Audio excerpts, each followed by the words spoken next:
الله أكبر.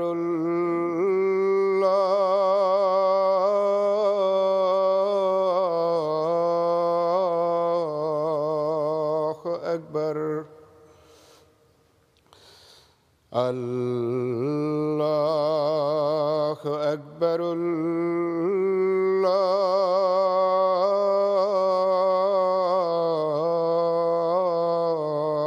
الله أكبر. أشهد أن لا إله إلا الله. أشهد أن لا إله إلا الله. أشهد أن محمدًا رسول الله.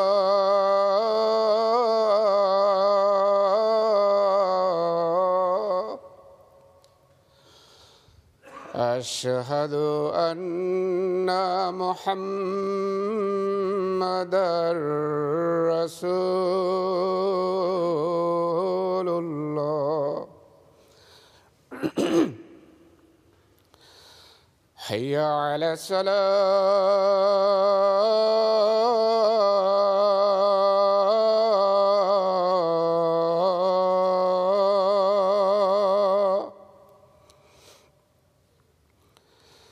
حي على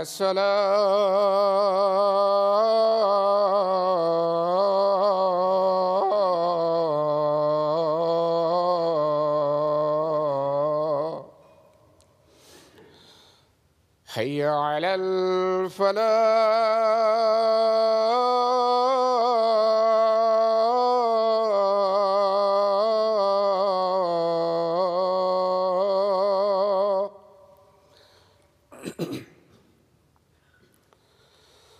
حي على الفلاح.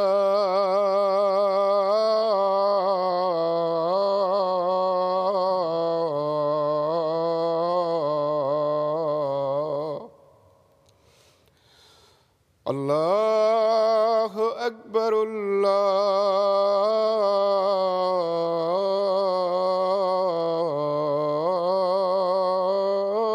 الله أكبر. لا إله إلا الله.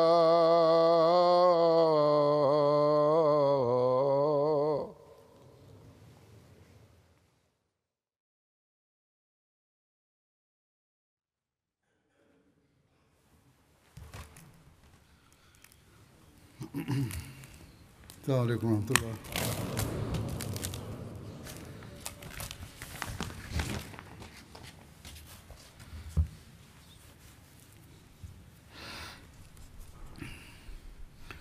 أشهد أن لا إله إلا الله وحده لا شريك له وأشهد أن محمدًا عبده ورسوله. أما بعد فأعوذ بالله من الشيطان الرجيم. بسم الله الرحمن الرحيم. الحمد لله رب العالمين. الرحمن الرحيم. مالك يوم الدين. إياك إياك نعبد وإياك نستعين اهدنا الصراط المستقيم صراط الذين أنعمت عليهم غير المغضوب عليهم ولا الضالين.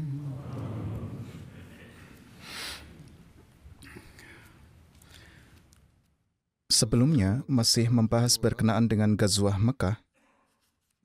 Ada sebuah peristiwa sebelum keberangkatan disebutkan bahwa seorang sahabat karena ketidakpahamannya ia berusaha memberitahukan kabar perjalanan Rasulullah SAW kepada penduduk Mekah. Akan tetapi Allah Ta'ala mengabarkan hal ini kepada Rasulullah sehingga rencana Rasulullah SAW tidak sampai ke telinga orang-orang kafir. Rinciannya adalah di Madinah, ketika persiapan untuk pergi ke Mekah dimulai, seorang sahabat yang ikut perang Badar yang ada di Madinah bernama Hazrat Hatib bin Abi Balta'ah menulis surat kepada kaum Quraisy. Dalam suratnya, ia memberitahukan bahwa Rasulullah SAW telah membuat rencana keberangkatan menuju ke arah mereka. Ia menyerahkan surat tersebut kepada seorang wanita dari Muzainah. Nama wanita itu adalah Kanud atau Sarah. Dia adalah hamba sahaya perempuan milik salah seorang dari Bani Abdul Muttalib. Sahabat ini menetapkan upah untuknya untuk menyampaikan surat ini kepada penduduk Mekah dan mengatakan agar menjaga kerahasiaan surat tersebut sebisa mungkin, serta melarangnya untuk menggunakan jalan umum karena ada penjagaan di sana. Wanita itu menyimpan surat tersebut di sanggul rambutnya dan membuat kepang rambut, kemudian berangkat dengan membawa surat itu. Dalam surat tersebut tertera bahwa Nabi SAW sedang menuju ke arah mereka dengan pasukan yang seperti malam, maksudnya pasukan yang sangat besar, dan bergerak cepat seperti banjir yang deras. Aku bersumpah demi Allah bahwa jika beliau berangkat sendirian pun menuju kalian, Allah pasti akan menolongnya untuk melawan kalian, dan Allah akan menepati janjinya yang telah Dia buat kepada beliau SAW. Oleh karena itu, bersiap-siaplah kalian. Dalam riwayat lain juga tertera, Muhammad SAW akan berangkat dengan pasukan menuju ke arah kalian atau ke arah lain. Ini tidak bisa dikatakan. Bagaimanapun, kalian semua harus sangat berhati-hati, dan aku ingin bahwa dengan berita ini, aku melakukan suatu kebaikan atas kalian. Menurut satu riwayat, sahabat ini menulis surat ini kepada Safwan bin Umayyah, Suhail bin Amr, dan Ikrimah bin Abu Jahal. Di sisi lain, berkat doa-doa Rasulullah SAW yang penuh dengan kemakbulan, Allah Ta'ala telah mengabarkan beliau tentang adanya surat tersebut. Maka kemudian Rasulullah SAW memanggil Hazrat Ali. Hazrat Ali sendiri menuturkan kejadian ini dengan berkata, Rasulullah SAW mengutusku, Abu Marsad Ganawi dan Zubair, dan kami semua menunggang kuda. Beliau SAW bersabda, berangkatlah kalian sampai tiba di Rauzah Khakh. Ini adalah nama suatu tempat. Kalian sampailah di sana. Ini adalah suatu tempat di antara Madinah dan Mekah. Di sana akan ada seorang wanita dari kaum musyrik. Ia membawa surat dari Hatib bin Abi Balta'ah yang ditujukan kepada kaum musyrikin. Kemudian kami menemukan wanita itu tepat di tempat yang telah Rasulullah SAW sebutkan. Ia sedang mengendarai unta. Kami berkata, keluarkan surat itu. Ia menjawab, aku tidak punya surat apapun. Kami mendudukkan untanya dan menggeledahnya, tetapi kami tidak menemukan surat apapun. Kami berkata, Rasulullah SAW tidak mungkin salah. Kamu harus mengeluarkan surat itu. atau kami akan memaksa menggeledah pakaianmu. Ketika dia melihat ketegasan kami, ia membungkuk ke arah pinggangnya, ia mengenakan selendang di sekitar pinggangnya, dan ia mengeluarkan surat itu dari sana. Menurut riwayat lain dari Sahih Bukhari, ia mengeluarkan surat itu dari ikat rambutnya. Jadi ada dua jenis riwayat. Kami lalu membawa wanita itu kepada Rasulullah SAW. Hazrat Umar berkata, "Wahai Rasulullah SAW, orang ini, yakni Hatib, yang merupakan sahabat yang telah menulis surat ini, telah berkhianat kepada Allah, Rasulnya, dan orang-orang beriman. Maka izinkanlah aku untuk memenggal lehernya." Nabi SAW bertanya kepada Hatib, "Apa yang telah mendorongmu melakukan apa yang kamu lakukan ini? Mengapa kamu menulis surat ini?" Hatib menjawab, "Demi Allah, apa yang terjadi denganku? Aku adalah orang yang beriman kepada Allah dan Rasul-Nya, yakni aku termasuk di antara orang-orang yang beriman, dan ini bukan suatu pemberontakan." Alasannya, ia melanjutkan, alasannya adalah, aku ingin berbuat baik kepada mereka, yaitu kepada orang-orang Quraisy, yang melalui mereka Allah melindungi anak-anak dan hartaku, dan tidak ada seorang pun dari sahabat Anda yang tidak memiliki seorang dari keluarganya di sana, yang melaluinya Allah melindungi anak-anak dan hartanya.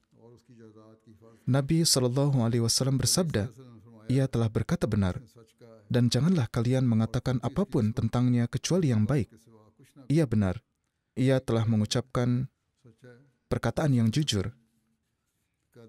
Beliau SAW bersabda kepada Hazrat Umar, "Bukankah ia telah ikut serta dalam perang Badar?" Nabi SAW juga bersabda, "Sesungguhnya Allah telah melihat ahli Badar dan berfirman, lakukanlah apa yang kalian inginkan, surga telah diwajibkan bagi kalian." Atau beliau bersabda, "Aku telah mengampuni kalian." Mendengar hal itu, air mata mengalir pada diri Hazrat Umar dan berkata, Allah dan Rasul-Nya lebih mengetahui. Kejadian ini juga disebutkan oleh Hazrat Muslim Maud dari berbagai rujukan sejarah. Beliau menulis, pada zaman Hazrat Rasulullah SAW, seorang sahabat ingin mengirimkan kabar secara rahasia kepada kerabatnya di Mekah tentang rencana serangan kaum muslim. Ia ingin menyampaikan kabar itu sebagai ungkapan simpati agar mereka memperlakukan kerabatnya dengan baik. Namun, hal ini telah dikabarkan Tuhan kepada Nabi SAW melalui ilham. Beliau SAW lalu mengutus Hazrat Ali dan beberapa sahabat lainnya dengan bersabda, "Di tempat tertentu ada seorang wanita, pergilah dan ambillah surat itu darinya." Sesampainya di sana, mereka meminta surat dari wanita itu, tetapi ia menolak. Beberapa sahabat berkata, "Mungkin Rasulullah SAW telah keliru." Hazrat Ali berkata, "Tidak. Ucapan beliau SAW tidak mungkin keliru. Jadi inilah keimanan yang sejati yang beliau miliki. Aku tidak akan pergi dari sini sampai mendapatkan surat itu darinya." Kemudian para sahabat memarahi wanita itu, sehingga ia mengeluarkan surat itu dan menyerahkannya. Di tempat lain, beliau menerangkan kejadian ini dengan lebih rinci. Beliau menulis, seorang sahabat yang lemah menulis surat kepada penduduk Mekah, yakni Rasulullah SAW telah berangkat dengan pasukan sebanyak 10.000 orang. Aku tidak tahu kemana beliau pergi, tetapi aku menduga bahwa beliau mungkin menuju ke Mekah. Aku memiliki beberapa kerabat dan saudara di Mekah. Aku berharap kalian akan membantu mereka di masa-masa sulit ini dan tidak akan membiarkan mereka mengalami kesulitan apapun. Surat ini belum sampai ke Mekah saat Hazrat Rasulullah SAW memanggil Hazrat Ali di waktu pagi dan bersabda, "Pergilah ke tempat ini. Allah Ta'ala telah mengabarkan kepadaku bahwa di sana kamu akan bertemu dengan seorang wanita yang menunggang kuda. Ia sedang membawa surat untuk penduduk Mekah. Ambillah surat itu darinya dan segera kembalilah kepadaku." Ketika Hazrat Ali hendak berangkat, beliau SAW bersabda, "Ingatlah, ia adalah seorang wanita. Janganlah bersikap keras padanya. Di awal janganlah bersikap keras. Bersikaplah tegas dan tekankan bahwa ia memiliki surat itu. Tetapi jika ia tetap menolak dan permohonan serta bujukan tidak berhasil, maka dalam keadaan seperti itu kamu boleh bersikap keras, dan jika perlu membunuhnya, kamu boleh membunuhnya juga. Tetapi jangan biarkan surat itu lolos. Surat itu sangatlah penting dan harus dicegah. Maka Hazrat Ali pun pergi ke sana. Wanita itu ditemukan. Ia mulai menangis dan bersumpah, apakah aku seorang pengkhianat? Apakah aku seorang penipu? Silakan periksa aku. Maka para sahabat melihat ke sana kemari, melihat sakunya, memeriksa barang-barangnya, tetapi surat itu tidak ditemukan. Para sahabat berkata sepertinya dia tidak memiliki surat itu. Hazrat Ali menjadi geram. Beliau berkata, kalian diam. Kemudian dengan penuh gelora semangat berkata, demi Allah, Rasul tidak mungkin berbohong. Kemudian Hazrat Ali berkata kepada wanita itu, Muhammad Rasulullah SAW telah mengatakan bahwa kamu memiliki surat itu, dan demi Allah, aku tidak berbohong. Kemudian beliau mengeluarkan pedangnya dan berkata, keluarkan surat itu dengan baik-baik. Jika tidak, ingatlah bahwa jika aku harus memeriksamu dengan menggeledahmu, aku juga akan melakukannya. Karena Rasulullah SAW berkata benar, dan kamu telah berbohong. Kemudian wanita itu menjadi takut, dan ketika diancam akan digeledah, ia segera membuka sanggulnya. Di dalam kepangan itu dia telah menyimpan surat tersebut. Lalu ia mengeluarkan dan menyerahkannya. Surat itu disembunyikan di rambutnya. Alhasil setelah itu, Rasulullah SAW memulai perjalanan. Berkenaan tentang keberangkatan Nabi SAW dari Madinah, tertera bahwa Rasulullah SAW menunjuk Hazrat Abu Raham Kulsum bin Husain Ghifari sebagai naib atau wakil beliau di Madinah. Menurut Ibnu Ishaq, beliau SAW berangkat bersama kaum Muhajirin, Ansar, dan kelompok-kelompok suku Arab saat 10 hari bulan Ramadan telah berlalu. Tetapi, menurut sebuah riwayat dari Musnad Ahmad, beliau SAW berangkat dari Madinah pada tanggal 2 Ramadan. Sementara itu, penafsir Sahih Bukhari, Allamah Ibnu Hajar, lebih memilih riwayat yang menyebutkan tanggal 2 Ramadan. Alhasil, dalam perjalanan ini, sebagian orang menunggang kuda dan sebagian lain menunggang unta. Ketika pasukan berangkat dari Madinah di bawah kepemimpinan Rasulullah SAW, ada sekitar 7.400 pejuang yang bergabung. Jumlah ini terus bertambah dengan bergabungnya berbagai suku seperti Banu Asad dan Sulaim. Hingga akhirnya ketika mereka berjalan di rute jalan menuju Mekah, jumlahnya mencapai 10.000. Ketika beliau tiba di tempat bernama Sulsal, yang merupakan sebuah gunung dekat Baida di jalan mendaki setelah Zulhulaifah, beliau SAW mengirim Hazrat Zubair bin Awam dengan 200 penunggang kuda ke depan. Dalam beberapa kitab sejarah, jumlah pasukan ini disebutkan mencapai 12.000. Akan tetapi kebanyakan riwayat menyebutkan 10.000, dan inilah yang tampaknya lebih akurat. Hazrat Muslim Maud menjelaskan peristiwa ini dengan cara berikut. Rasulullah SAW selama masa ini mengirim utusan ke suku-suku Muslim di segala penjuru. Dan ketika kabar telah diterima bahwa suku-suku Muslim telah siap dan akan bergabung di sepanjang jalan menuju Mekah, beliau memerintahkan penduduk Madinah untuk mengambil senjata. Pada tanggal 1 Januari 630 Masehi, yaitu tanggal 10 Ramadan 8 Hijriah, pasukan ini berangkat dari Madinah, dan suku-suku Muslim dari segala penjuru terus bergabung di sepanjang jalan. Hazrat Muslim Maud menulis tanggal 10 Ramadan. Setelah menempuh beberapa manzil jauhnya, ketika pasukan ini memasuki hutan Faran, jumlahnya telah mencapai 10.000 sesuai dengan nubuatan Nabi Sulaiman. Dalam perjalanan ini, istri-istri suci yang menyertai Rasulullah SAW diantaranya adalah Hazrat Ummu Salamah. Menurut beberapa riwayat, Ummul Mukminin Hazrat Maimunah juga ikut serta. Dalam satu riwayat Bukhari juga disebutkan bahwa putri beliau, Hazrat Fatimah, juga ikut serta. Perjalanan ini terjadi di bulan Ramadan. Dari beberapa riwayat diketahui bahwa di beberapa hari awal perjalanan, Rasulullah SAW berpuasa, akan tetapi kemudian beliau tidak berpuasa dan bahkan melarang para sahabat untuk berpuasa. Dalam Bukhari disebutkan bahwa Hazrat Ibnu Abbas menuturkan Rasulullah SAW berangkat untuk Ghazwah Fatah Makkah pada bulan Ramadan. Rasulullah SAW berpuasa sampai ketika beliau tiba di mata air Qadid yang terletak antara Qadid dan Asfan, sekitar 42 mil dari Mekah. Beliau berbuka puasa.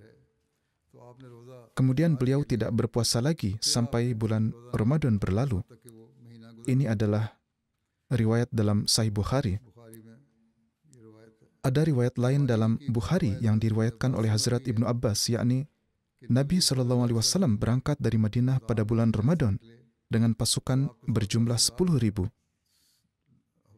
Ini terjadi 8,5 tahun setelah kedatangan beliau di Madinah. Beliau berangkat menuju Mekah. Beliau dan para sahabat berpuasa sampai ketika beliau tiba di Qadid, sebuah mata air antara Asfan dan Qadid. Beliau berbuka puasa dan orang-orang juga berbuka puasa. Mengenai hal ini, penafsir Sahih Bukhari, Allamah Ibnu Hajar, menyatakan bahwa pendapat yang mengatakan Rasulullah SAW berbuka puasa pada hari yang sama ketika beliau berangkat dari Madinah tidaklah benar, karena antara Madinah dan Qadid terdapat jarak perjalanan beberapa hari. Mengenai tempat Rasulullah SAW berbuka puasa bersama para sahabat, dalam berbagai riwayat disebutkan beberapa tempat yang berbeda. Membahas hal ini, penafsir Sahih Bukhari, Allamah Aini, menulis bahwa ada penjelasan lebih lanjut. Beberapa orang mengatakan bahwa beliau tidak berbuka puasa di Qadid, dan mengenai di mana Rasulullah SAW berbuka puasa selama perjalanan ini, terdapat perbedaan dalam berbagai riwayat. Menurut Allamah Aini, beberapa orang menulis Asfan, bukan Qadid. Beberapa menyebutkan Qura'ul Gamim, dan beberapa lainnya menulis Qadid.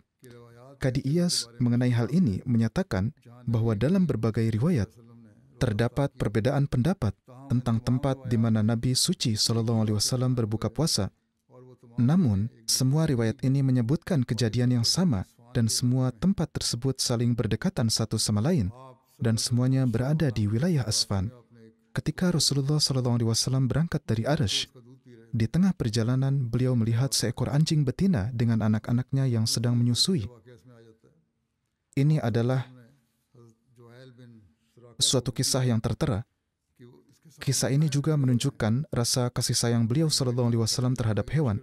Rasulullah SAW memerintahkan Hazrat Ju'ail bin Surakah untuk berdiri di depan anjing tersebut, di tempat anjing itu duduk, agar tidak ada seorang pun dari pasukan yang mengganggu anjing itu dan anak-anaknya. Rasulullah SAW sebelumnya telah mengirimkan sekelompok pasukan berkuda di depan kaum muslim untuk menangkap para mata-mata, dan Banu Khuza'ah juga tidak membiarkan siapapun lewat di jalan tersebut. Suku yang lain pun melakukan penghadangan. Pasukan yang dikirim oleh Rasulullah SAW itu lalu membawa seorang mata-mata dari Hawazin yang mereka tangkap. Ketika Rasulullah SAW bertanya kepadanya, ia memberitahu bahwa Hawazin sedang berkumpul untuk melawan beliau. Beliau SAW bersabda, Allah cukup bagi kami dan dia adalah sebaik-baik penolong. Rasulullah SAW memerintahkan Hazrat Khalid bin Walid untuk menahan mata-mata itu agar ia tidak pergi ke depan dan memperingatkan orang-orang. Ketika beliau SAW tiba di Qadid, Banu Salim yang berjumlah 1.000 orang lalu bergabung dengan beliau. Di sini beliau mengibarkan bendera dan panji-panji serta membaginya di antara suku-suku. Persiapan pasukan Nabi di padang Qudaid dilakukan berdasarkan kabilah. Setiap pasukan dipimpin oleh orang dari suku yang sama. Rasulullah SAW membagi golongan Ansar menjadi 12 kelompok berdasarkan kabilah, 6 kelompok dari Aus dan 6 dari Khazraj. 3 bendera Muhajirin dipegang oleh Hazrat Ali bin Abi Talib, Hazrat Zubair bin Awam, dan Hazrat Sa'id bin Abi Waqqas.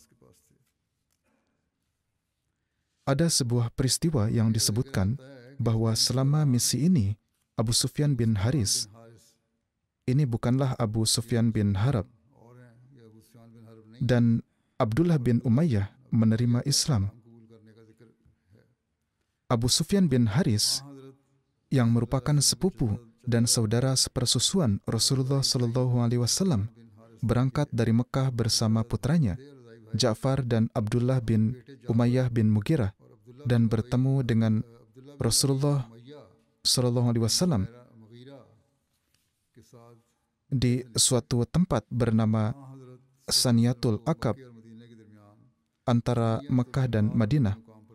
Keduanya adalah musuh keras Nabi SAW, sehingga mereka tidak memiliki keberanian untuk langsung menghadap Nabi SAW. Ummul Mukminin Hazrat Ummu Salamah yang merupakan saudari Hazrat Abdullah bin Abi Umayyah mengajukan permohonan kepada Nabi SAW. Sepupu Anda, yakni Abu Sufyan bin Haris, dan sepupu dari pihak bibi serta kerabat melalui pernikahan yaitu Abdullah, ingin bertemu dengan Anda.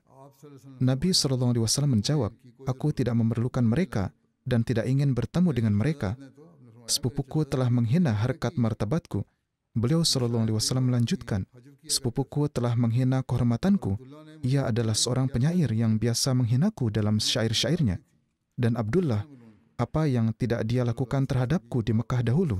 Ia telah menunjukkan permusuhan yang sangat keras. Bagaimana mungkin aku bertemu dengan mereka? Ketika perkataan Rasulullah SAW ini sampai kepada Sufyan bin Haris, ia berkata dengan penuh kegelisahan, jika Muhammad SAW tidak mau memaafkanku dan tidak mengizinkanku bertemu dengannya, maka aku akan membawa anakku ini dan pergi ke padang pasir hingga kami mati karena kelaparan dan kehausan. Ketika perkataan ini sampai kepada Nabi SAW, beliau memanggil keduanya dan memberikan karunia untuk bertemu.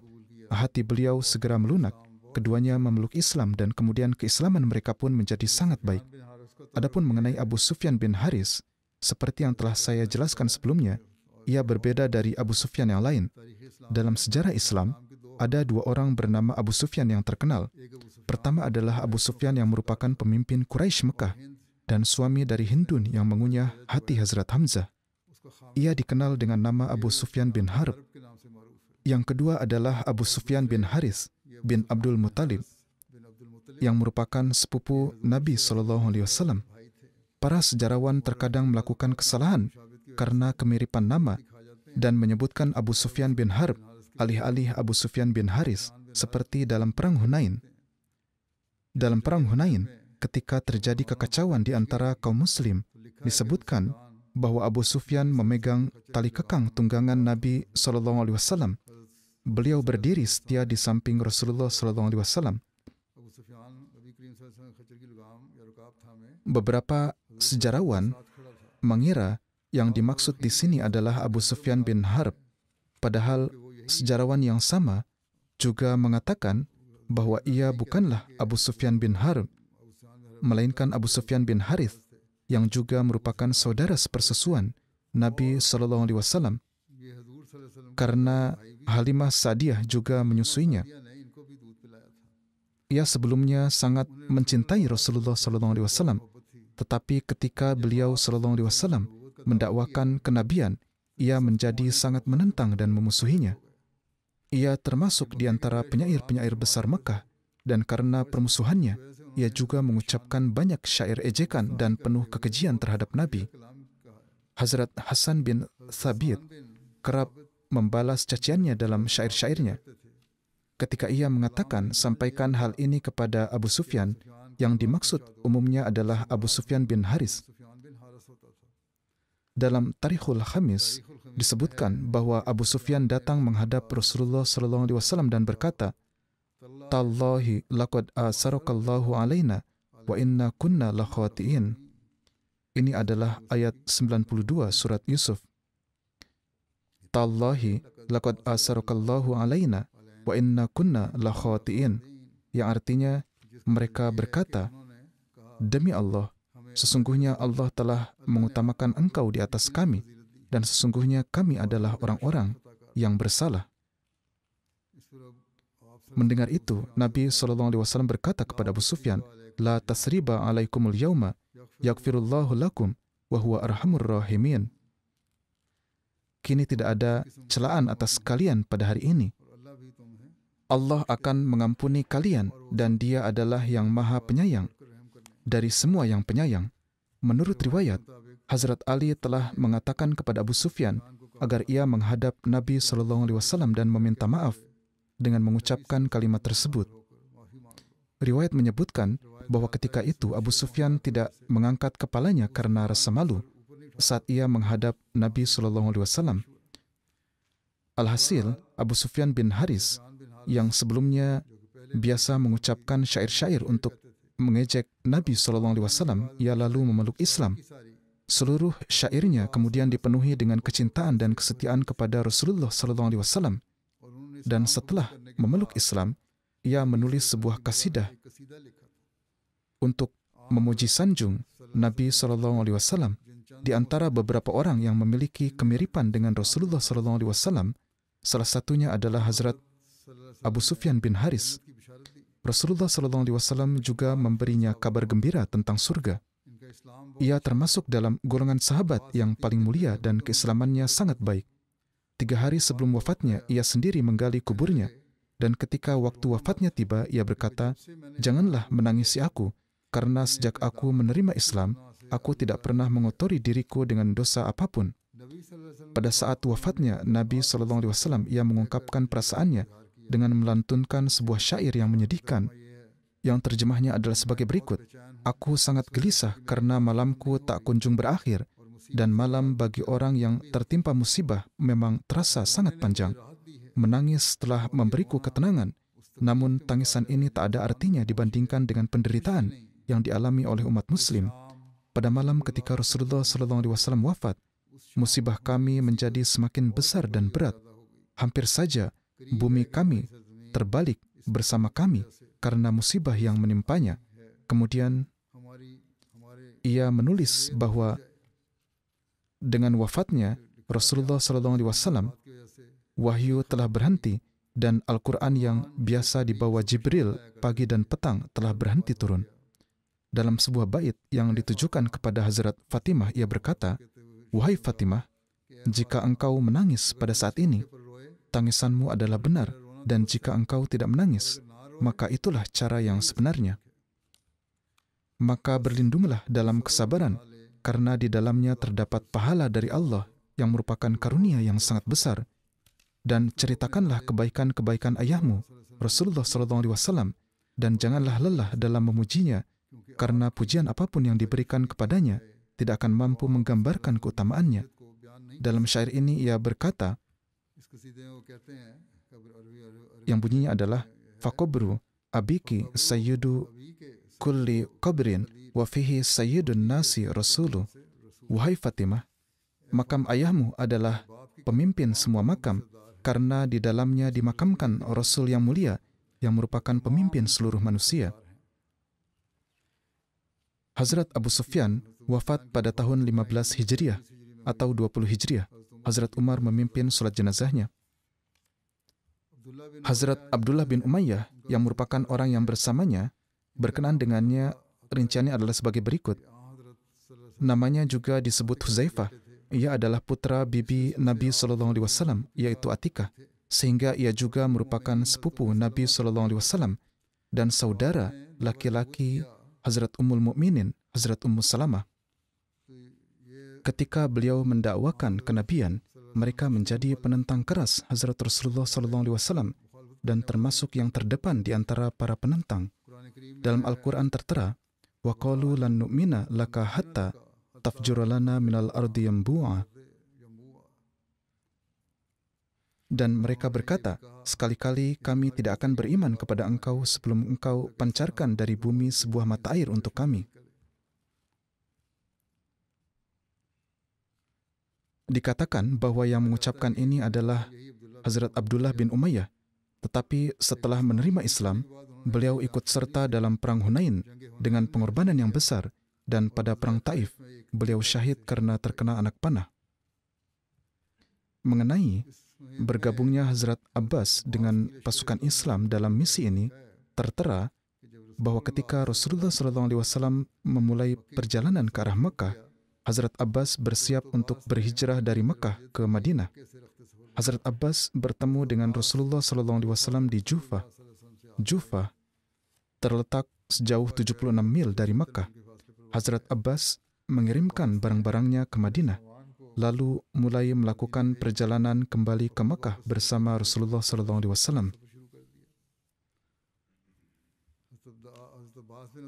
Berkenaan dengan Hazrat Abbas bin Abdul Muttalib, beliau adalah paman Rasulullah SAW. Beliau lebih tua 2 atau 3 tahun dari Rasulullah SAW. Beliau terkenal dengan julukan Abul Fazal karena putranya yaitu Fadl bin Abbas. Setelah Hazrat Abu Talib, tanggung jawab sikayah yaitu memberi minum jemaah haji berada di tangan beliau.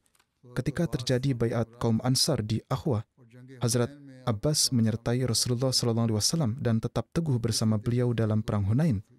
Beliau wafat pada tahun 32 atau 33 Hijriah. Ada beberapa riwayat mengenai Hazrat Abbas masuk Islam. Menurut sebagian orang, beliau memeluk Islam sebelum hijrah. Menurut yang lain, beliau menerima Islam sebelum perang Badar.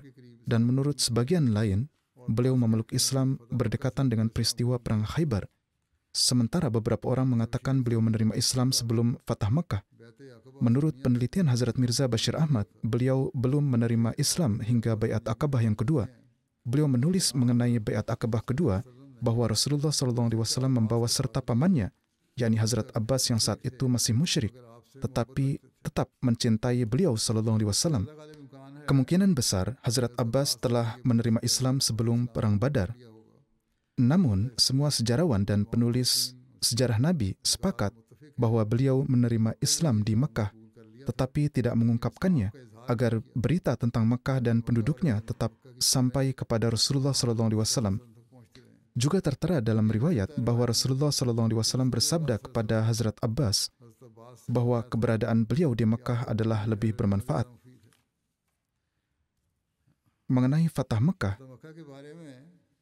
Hazrat Abu Bakar radhiyallahu ta'ala anhu juga mendapatkan mimpi yang disebutkan sebagai berikut. Hazrat Abu Bakar menyebutkan mimpinya kepada Rasulullah SAW dengan berkata, "Wahai Rasulullah, aku telah diperlihatkan mimpi dan dalam mimpi itu, aku melihat Anda bahwa kita telah mendekati Mekah. Seekor anjing betina menggonggong datang ke arah kita. Kemudian ketika kita mendekatinya, ia berbaring telentang dan mulai mengeluarkan susu." Mendengar ini, Rasulullah SAW bersabda, "Kejahatan penduduk Mekah telah hilang dan manfaat telah mendekat." Beliau SAW memberikan tafsir, "Mereka akan datang meminta perlindungan kepada engkau dengan alasan hubungan kekerabatan, dan engkau akan bertemu dengan beberapa dari mereka." Kemudian beliau SAW bersabda kepada Hazrat Abu Bakar, "Jika engkau menemukan Abu Sufyan, janganlah membunuhnya. Ini adalah Abu Sufyan yang berbeda." Alhasil, perjalanan pasukan beliau SAW terus berlanjut dan beliau berkemah di Maruz Zahran. Tertera bahwa berkat strategi militer Rasulullah SAW yang terbaik dan doa-doa beliau SAW, terjadi mukjizat besar di mana pasukan sebanyak 10.000 orang yang berangkat dari Madinah telah menempuh perjalanan sekitar 400 km dan mendirikan perkemahan hanya 5 mil dari Mekah. Namun penduduk Mekah sama sekali belum mendengar kabar tentang hal ini. Rasulullah SAW berkemah di Maruz Zahran pada waktu Isya, sebuah tempat yang terletak di antara Mekah dan Asfan dan berjarak 5 mil dari Mekah. Beliau SAW memerintahkan para sahabat, lalu mereka menyalakan 10.000 api. Beliau SAW menugaskan Hazrat Umar untuk mengawasi pasukan. Hazrat Muslim Maud menulis tentang pasukan Islam, yaitu bagaimana pasukan Islam dapat mencapai Mekah tanpa diketahui oleh musuh. Beliau bersabda, "Kecuali dalam peristiwa Ahzab, tidak pernah ada pasukan sebesar ini yang disiapkan dalam sejarah Arab. Pada peristiwa Ahzab, terdapat 10 hingga 12.000 orang. Artinya ini adalah contoh kedua dalam sejarah Arab tentang pasukan sebesar ini yang dimiliki oleh umat Islam. Namun pasukan sebesar ini berangkat dari Madinah dan tidak ada seorang pun yang mengetahui tentang hal ini. Kemudian Allah Ta'ala secara mukjizat menunjukkan bahwa akulah yang membunyikan genderang yang merupakan milikku dan aku menghancurkan genderang mereka. Maka ketika Rasulullah SAW berangkat, beliau SAW berdoa, "Ya Tuhanku, aku berdoa kepadamu agar engkau menutup telinga penduduk Mekah dan membutakan mata-mata mereka, supaya mereka tidak melihat kami dan tidak ada kabar tentang kami yang sampai ke telinga mereka. Lalu beliau sallallahu alaihi wasallam berangkat. Di Madinah terdapat banyak orang munafik, kan tetapi pasukan sebanyak 10.000 orang keluar dari Madinah dan tidak ada informasi yang sampai ke Mekah. Jadi meskipun di sana hanya ada 7.000 orang, tetapi itu adalah jumlah yang sangat besar dan jumlahnya terus bertambah di sepanjang perjalanan. Namun orang-orang munafik Madinah tetap tidak mendapat kesempatan untuk menyampaikan kabar ini. Sebagaimana telah dijelaskan bahwa sampai saat itu orang-orang Quraisy atau penduduk Mekah belum menerima kabar tentang keberangkatan Rasulullah SAW, bahkan tentang kedatangan beliau SAW yang sudah mendekati Mekah. Mereka memang khawatir bahwa beliau SAW akan menyerang mereka, tetapi mereka tidak mengira bahwa kaum muslim mampu menyerang mereka. Namun penduduk Mekah tetap waspada dan mereka melakukan patroli di sekitar wilayah tersebut, bahkan pada malam hari. Suatu malam, Abu Sufyan yang sedang berjaga bersama dua pemimpin Mekah, yaitu Hakim bin Hizam dan Budail bin Warqah, mereka melihat pasukan, tenda-tenda, dan api, seolah-olah itu adalah api di Arafah. Mereka mulai saling menduga dan berkata bahwa itu mungkin Bani Ka'ab, yaitu Khuza'ah. Jadi, perang yang baru saja terjadi mungkin telah membuat mereka marah. Kemudian mereka berkata kepada diri mereka sendiri, yakni mereka menduga-duga bahwa jumlah mereka tidaklah sebanyak itu. Mereka tidak mungkin Bani Ka'ab. Lalu mereka berkata bahwa itu mungkin Bani Hawazin. Kemudian mereka menyangkal lagi bahwa itu tidak mungkin Bani Hawazin. Demikianlah mereka terus menduga-duga sampai mereka mendengar bunyi kuda dan suara unta. Semua ini membuat mereka sangat ketakutan. Dan sementara mereka sedang berbicara, mata-mata Rasulullah SAW yang sedang berpatroli mengawasi keadaan sekitar, menangkap mereka dan membawa mereka untuk dihadapkan kepada Rasulullah SAW. Menurut satu riwayat, Allah Ta'ala telah memberitahu Rasulullah SAW secara kasyaf tentang kedatangan Abu Sufyan.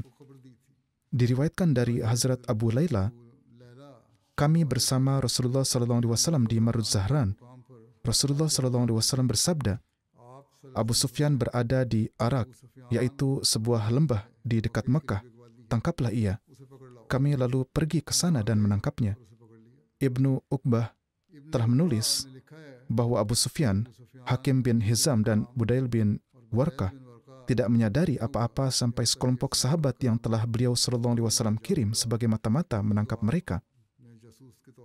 Mereka memegang tali kendali unta mereka. Abu Sufyan dan yang lainnya bertanya, siapa kalian? Mereka menjawab, ini adalah Rasulullah SAW dan para sahabatnya. Abu Sufyan berkata, pernahkah terjadi bahwa pasukan sebesar ini memasuki wilayah suatu kaum, tetapi mereka tidak mengetahuinya? Bagaimana pasukan sebesar ini bisa datang tanpa diketahui? Dalam riwayat lain disebutkan bahwa ketika Rasulullah SAW tiba di Maruz Zahran, hati Hazrat Abbas menjadi lembut terhadap penduduk Mekah. Maka beliau menunggangi keledai putih milik Rasulullah SAW yang bernama Syabah dan pergi ke tempat bernama Arak.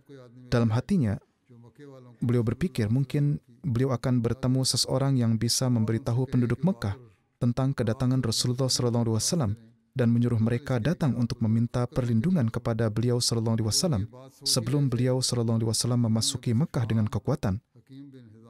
Sementara Hazrat Abbas masih memikirkan hal ini, ia mendengar suara Abu Sufyan, Hakim bin Hizam, dan Budail bin Warqah. Abu Sufyan berkata, aku belum pernah melihat api seperti ini atau pasukan seperti ini.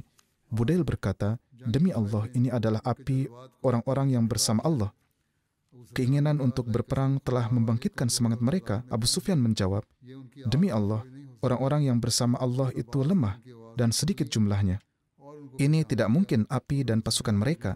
Hazrat Abbas mendengar suara mereka dan mengenali mereka, dan Abu Sufyan juga mengenalinya. Hazrat Abbas membawa Abu Sufyan kepada Rasulullah SAW, sementara kedua temannya kembali. Hazrat Abbas hanya membawa Abu Sufyan sendirian dan membiarkan kedua temannya pergi. Dalam riwayat lain disebutkan bahwa Hazrat Abbas juga membawa mereka berdua kepada Rasulullah SAW. Ada dua jenis riwayat tentang hal ini. Hazrat Muslim Maud menyebutkan hal ini sebagai berikut. Di satu sisi, pasukan Muslim ini terus mengatur saf menuju Mekah Dan di sisi lain, penduduk Mekah menjadi semakin ketakutan karena keheningan yang menyelimuti mereka. Akhirnya, setelah bermusyawarah, mereka kembali meyakinkan Abu Sufyan untuk keluar dari Mekah dan mencari tahu apa yang hendak dilakukan oleh kaum muslim. Setelah berjalan satu manzil dari Mekah, pada malam hari, Abu Sufyan melihat hutan yang terang oleh api. Rasulullah SAW telah memerintahkan agar api dinyalakan di depan semua kemah. Api yang menyala-nyala di hutan di depan kemah-kemah untuk 10.000 orang itu menyajikan suatu pemandangan yang menakutkan. Abu Sufyan bertanya kepada rekan-rekannya,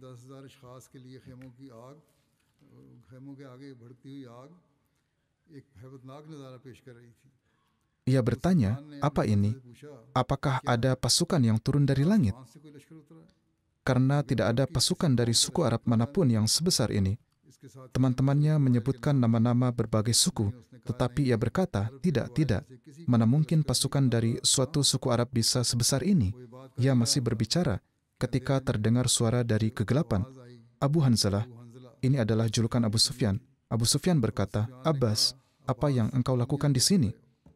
Hazrat Abbas menjawab, "Pasukan Hazrat Muhammad Rasulullah SAW ada di depan, dan jika kalian tidak segera mengambil tindakan, kekalahan dan kehinaan sudah siap menanti kalian. Yakni lebih baik kalian memilih jalan perdamaian." Alhasil ada lebih banyak rincian lagi tentang hal ini. Rinciannya cukup panjang, insya Allah akan dijelaskan di kemudian hari. Seperti yang senantiasa saya sampaikan, teruslah berikan perhatian pada doa-doa. Semoga Allah Ta'ala menyelamatkan dunia dari kekacauan. Dan semoga Allah Ta'ala memperbaiki keadaan yang sedang bergejolak saat ini, naik dan turun, agar bergerak ke arah yang lebih baik dan tidak menuju kehancuran yang lebih besar.